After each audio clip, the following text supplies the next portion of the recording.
नमस्कार दोस्तों।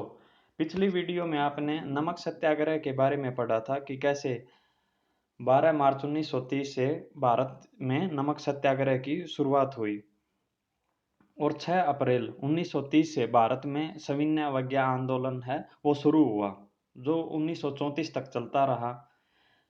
सविनय अवज्ञा आंदोलन से अभिप्राय है ब्रिटिश सरकार के कानूनों का विनयपूर्वक उल्लंघन करना। इस आंदोलन में लोगों को न केवल अंग्रेजों का सहयोग न करने के लिए बल्कि औपनिवेशिक कानूनों का उल्लंघन करने के लिए भी आह्वान किया जाने लगा। असहयोग में आंदोलन में केवल ब्रिटिश सरकार का सहयोग न करने के लिए कहा गया था। इस आंदोलन का कार्यक्रम: नमक बनाकर नमक कानून तोड़ना, दूसरा विदेशी वस्तुओं का बहिष्कार करना, तीसरा शराब की दुकानों की पिकेटिंग करना, वन कानूनों का उल्लंघन तथा किसानों ने लगान व चौकीदारी कर चुकाने से इनकार कर दिया। सरकार ने आंदोलनकारियों के साथ निर्ममतापूर्वक व्यवहार किया, लाखों लोगों को गिरफ्तार किया तथा उनको पीटा गया। अब हम सविनय अवज्ञा आंदोलन में विभिन्न वर्गों के योगदान के बारे में जानेंगे।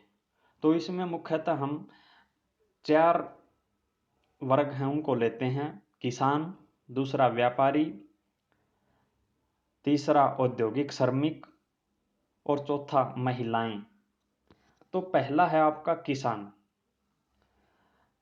सविनय अवज्ञा आंदोलन के दौरान गांवों में संपन्न किसान समुदाय जैसे गुजरात में पाटीदार और उत्तर प्रदेश में जाट इस आंदोलन में सक्रिय थे।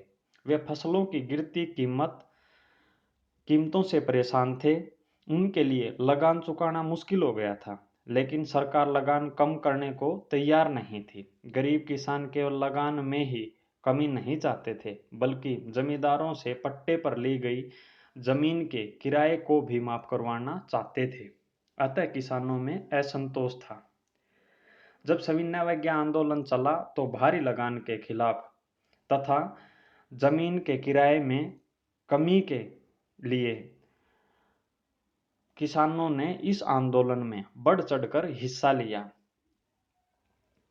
लेकिन जब 1931 में आंदोलन लगानों के बिना घटे वापस ले लिया गया, तो 1932 में आंदोलन के दोबारा शुरू होने पर उन्होंने सविनय अवज्ञा आंदोलन में हिस्सा लेने से मना कर दिया। दूसरा है व्यापारी व उद्योगपति। 1914 के प्रथम विश्व युद्ध के दौरान भारत के व्यापारियों ने भारी मुनाफा कमाया, जिसे वे आगे भी बनाए रखना चाहते थे।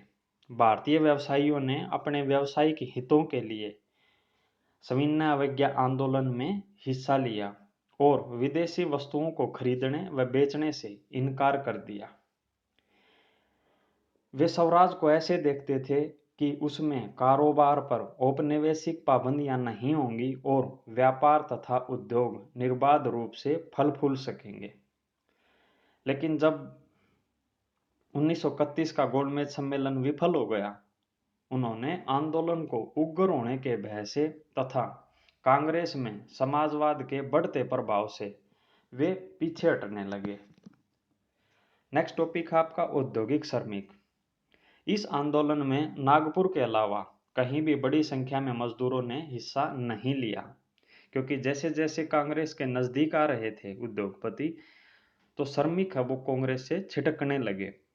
फिर भी गांधी जी के विदेशी वस्तुओं के बहिष्कार, श्रमिकों के कम वेतन व खराब परिस्थितियों के खिलाफ सविनय अवज्ञा आंदोलन में उन्होंने हिस्सा लिया।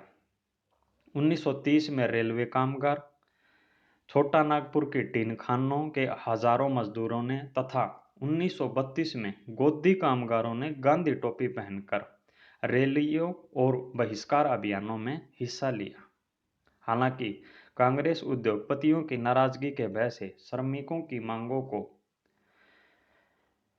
समाहित करने में हिचक रही थी। महिलाएं। सविनय अवज्ञा आंदोलन में महिलाओं की भागीदारी है वो काबिले गौर थी। उन्होंने राजनीतिक जुलूसों में हिस्सा लिया, नमक बनाकर नमक कानून का उल्लंघन किया, विदेशी कपड़ों व शराब की दुकानों की पिकेटिंग की। सविनय अवज्ञा आंदोलन के दौरान महिलाएं हैं वो जेल भी गई, लेकिन फिर भी कांग्रेस ने उन्हें महत्वपूर्ण पदों पर जगह देने में हिचक रही थी। वह उनकी प्रतीकात्मक उपस्थिति में ही दिलचस्पी थी। फिर भी गांधी जी के आह्वान से महिलाओं को राष्ट्र सेवा करना अपना पवित्र दायित्व दिखाई देने लगा। आंदोलन का अंत। जनवरी 1934 के आते आते आंदोलन में लोगों की भागीदारी कम हो गई। महात्मा गांधी का ध्यान भी दलित वर्ग के उत्थान की ओर हो गया और आखिरकार 1934 में सविनय अवज्ञा आंदोलन वापस ले लिया गया। अब हम देखेंगे आंदोलन की सीमाएं। माना कि इस आंदोलन में भारतीय जनता ने बढ़ चढ़कर हिस्सा लिया। लाखों लोगों ने बड़े कष्ट उठाए, वे जेल भी गए। फिर भी मुख्यतः दो वर्गों ने इस आंदोलन में बहुत कम या न के बराबर हिस्सा लिया। इसमें पहला है दलित वर्ग। हालांकि महात्मा गांधी ने अछूतों को हरिजन यानी ईश्वर की संतान कहा और उन्हें मंदिर, सार्वजनिक तालाब आदि जगहों पर समान अधिकार दिलाने के लिए सत्याग्रह किया। लेकिन दलित नेता इससे संतुष्ट नहीं थे। उनके अनुसार उनकी सामाजिक अपंगता केवल राजनीतिक सशक्तिकरण से ही दूर हो सकती है। इसीलिए सविनय अवज्ञा आंदोलन में दलित नेताओं की हिस्सेदारी काफी सीमित थी। सितंबर 1932 में पूना समझौते में महात्मा गांधी ने दलित वर्गों के लिए प्रांतीय एवं केंद्रीय विधान परिषद में ज्यादा आरक्षित सीटों की व्यवस्था की। फिर भी दलित नेता कांग्रेस के राष्ट्रीय आंदोलन को शंका की दृष्टि से देखते रहे। और दूसरा वर्ग है मुस्लिम वर्ग, जिन्होंने इस आंदोलन में सविनय अवज्ञा आंदोलन के प्रति कोई खास उत्साह नहीं दिखाया, क्योंकि असहयोग खिलाफत आंदोलन के बाद मुसलमानों का एक बड़ा तबका कांग्रेस से कटा हुआ महसूस करने लगा। 1920 के दशक के सांप्रदायिक दंगों से भी हिंदू व मुसलमानों में फासला बढ़ता ही चला गया। लेकिन 1927 में कांग्रेस व मुस्लिम लीग के गठबंधन से लगा कि हिंदू मुस्लिम एकता दोबारा स्थापित हो जाएगी। लेकिन जब मोहम्मद अली जिन्ना ने केंद्रीय विधानसभा में आरक्षित सीटों की मांग की और 1928 के सर्वदलीय सम्मेलन में M.R. जयकर ने उसकी निंदा की, तो समाधान की सभी संभावनाएं हैं वो समाप्त हो गई। अतः जब 1930 में सविनय अवज्ञा आंदोलन शुरू हुआ तो मुस्लिम समुदाय में संदेह और अविश्वास का माहौल बना हुआ था। कांग्रेस से कटे हुए मुसलमानों का बड़ा तबका किसी संघर्ष के लिए तैयार नहीं था। अतः दलित नेताओं व मुस्लिम राजनीतिक संगठनों ने इस आंदोलन में हिस्सा नहीं लिया। वैसे हम एक कारण और भी देखते हैं कि दलित नेताओं व मुस्लिम नेताओं के अपने प्रभाव को जमाने के लिए, अपने वर्ग पर अपना प्रभाव सिद्ध करने के लिए भी उन्होंने सविनय अवज्ञा आंदोलन में हिस्सा नहीं लिया था। आज के प्रश्न है, सविनय अवज्ञा आंदोलन पर एक नोट लिखो।